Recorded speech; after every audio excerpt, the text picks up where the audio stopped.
Hello बच्चों, तो आप पढ़ने जा रहे हो physics with Vaibhav sir. So हम आज देखने जा रहे हैं condition for the node on the stationary wave. So हमने देखा पिछले वीडियो में स्टेशनरी वेव कब फॉर्म होती है, when the two identical simple harmonic progressive travelling in the opposite direction superimpose with each other, then the stationary wave is form. तो बच्चों मैंने मान लिया कि यहाँ पे this is a what stationary wave. Okay, so यहाँ पे फॉर्म लिया था हमने, स्ट्रेस स्ट्रिंग पे फाइंड किया था। ओके, सो आपको मालूम है कि बाबा यहाँ पे नोड मतलब क्या, these are the points of minimum displacement on the wave. So यहाँ पे आप देख रहे हो वेव का मिनिमम डिस्प्लेसमेंट और द जीरो डिस्प्लेसमेंट कहां फॉर्म हो रहा है, दिस पोजीशंस पे। So at this position there is a formation of node. तो हमको फाइंड करना है दिस कंडीशन।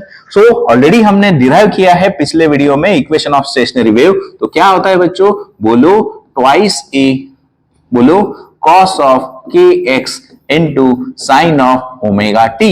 और आपको मालूम है ये जो टर्म है बच्चों, ये क्या रिप्रेजेंट करता है, ये टर्म रिप्रेजेंट करता है amplitude of wave. So what is the amplitude of wave, a is equal to twice a cos of k मतलब ही क्या, 2 pi x by lambda which is a wave propagation constant. So condition क्या है node के लिए कि there is a point of minimum displacement on the wave.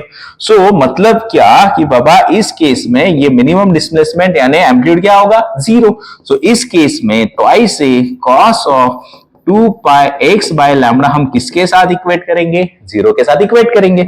सो यहां से ऑब्जर्व करो बच्चों, now see, so can I right, सबसे पहले ट्वाइस से उधर जाके zero, so 2 pi x by lambda is equal to cos inverse of zero. तो आपको अच्छे से मालूम है जीरो कब होता है, cos 90। सो cos 90 मतलब और multiple of pi by two, pi by two मतलब 90 degree, 3 pi by two, 5 pi by to.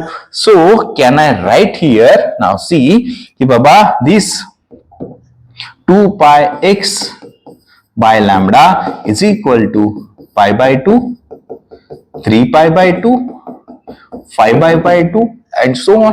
Okay, so this position पे क्या फॉर्म होती है, node.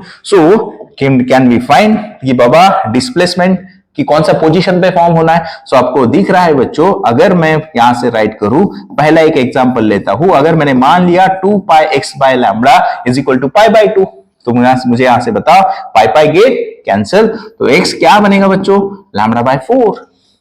Okay, similarly second consider किया मैंने, 2 pi x by lambda is equal to 3 pi by 2। तो बोलो पाई पाई get cancel, सो बोलो बच्चों x क्या होगा, 3 by 4 lambda। अरे यस और no.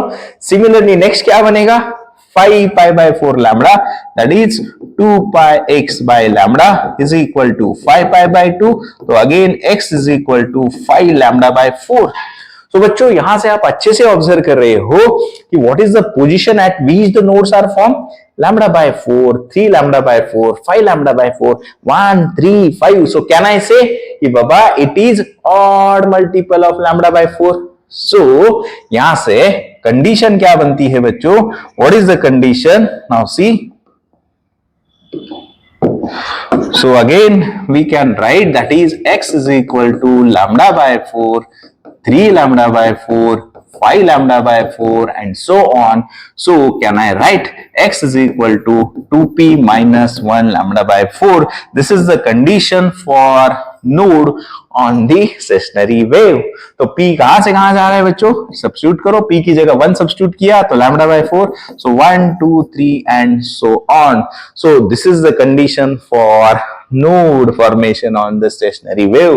So bachcho understood equation of stationary wave, nodes are the points of minimum displacement। so amplitude equate किया zero के साथ, so मिल गया x का position and this is the general condition, x is equal to 2p minus 1 lambda by 4। and always remember very important, that is distance between two successive or adjacent nodes जो होगा, सो बच्चों वो कैसे find करेंगे, now see आपको ध्यान में आएगा बच्चों। So can I write x2 minus x1 यहां से, so can I write 3 lambda by 4 minus lambda by 4। Okay, so यहां से ऑब्जर्व करो बच्चों, क्या आता है 2 लैम्डा बाय 4 मतलब लैम्डा बाय 2। सो हमेशा remember this is important characteristic, that is the distance between two successive और adjacent nodes on the wave is lambda by 2। Okay, so hope so understood condition for node. तो पढ़ते रहो physics with Vaibhav sir. Thank you.